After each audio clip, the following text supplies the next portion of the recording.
Selamat siang pemirsa, kembali lagi bersama saya Nadia Kusnadi dalam Ilkom TV.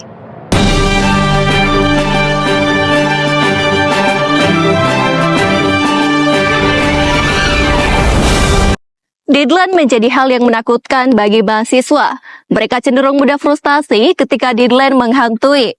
Tak heran ketika mereka dalam posisi kepepet ini, banyak yang mencoba jalan pintas dengan melakukan kecurangan.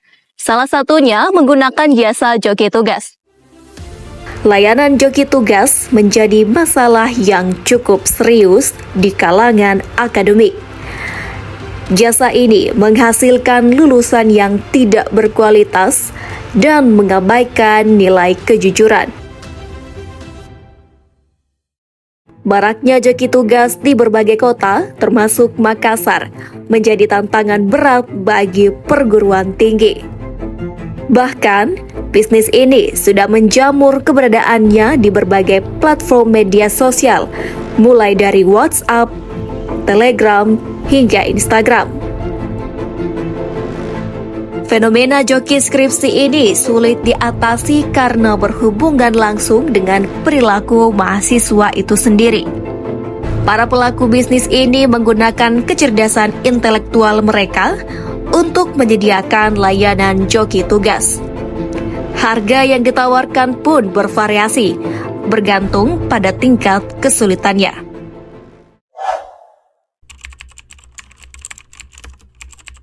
Bisnis joki skripsi ini saya mulai pada tahun 2023. Akan tetapi, bisnis ini bukan hanya dikhususkan saja untuk joki skripsi, melainkan bisa joki tugas, makalah, dan lain-lainnya. Jadi, bisnis ini saya mulai pada tahun 2023 dan masih berjalan sampai sekarang.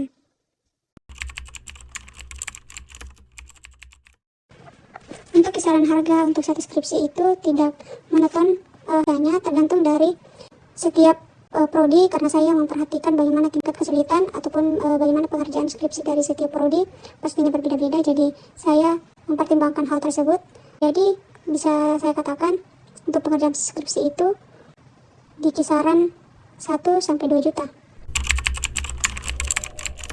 Untuk operasi bisnis saya itu masih lewat platform atau internet, baik itu WhatsApp dan Instagram. Belum beroperasi, misalnya memasang iklan di jalan itu belum, masih lewat internet atau platform media.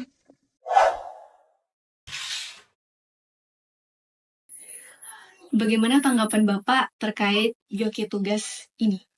Ya, kalau menurut saya memang ini perlu ditelusuri lebih lanjut tentang bagaimana praktek joki tugas, khususnya yang mahasiswa yang mungkin terkendala dengan kemampuan menyelesaikan tugas akhirnya seperti skripsi dan proyek. Bagaimana Bapak mendeteksi tugas tersebut joki atau bukan? Sebenarnya akan kelihatan tuh nanti kemampuan mahasiswa yang bersangkutan di proses asesmen tugas dari dosen itu. Biasanya kan diberikan kesempatan untuk menjelaskan semacam pembuktian terbalik dari processing mereka merancang tugasnya sampai kepada tahapan proses mengerjakan sampai pada pelaporan. Itu akan kelihatan dari kepercayaan dirinya mahasiswa, kemudian data yang ditampilkan, termasuk juga mungkin argumentasinya ketika mereka mempresentasikan tugas itu di hadapan reviewer atau penguji. Jadi saya kira ketika ada malpraktek seperti itu, cepat atau lambat juga akan ketahuan sebenarnya, karena akan jauh sekali kelihatan. Apalagi tenaga pengajar khususnya di prodi ini juga cukup terlatih untuk mendeteksi yang mana tugas yang dilaksanakan secara murni, yang mana tugas yang memang kelihatan ada tanda-tanda bahwa tugas ini tidak murni dikerjakan oleh yang bersangkutan. Baik, Pak. Terakhir, apa harapan Bapak atas fenomena joki tugas ini di ranah akademik? Saya kira ini perlu di-riset ya. Artinya joki tugas itu di mana saja mereka berpraktek dan di tempat-tempat mana biasanya menawarkan berkedok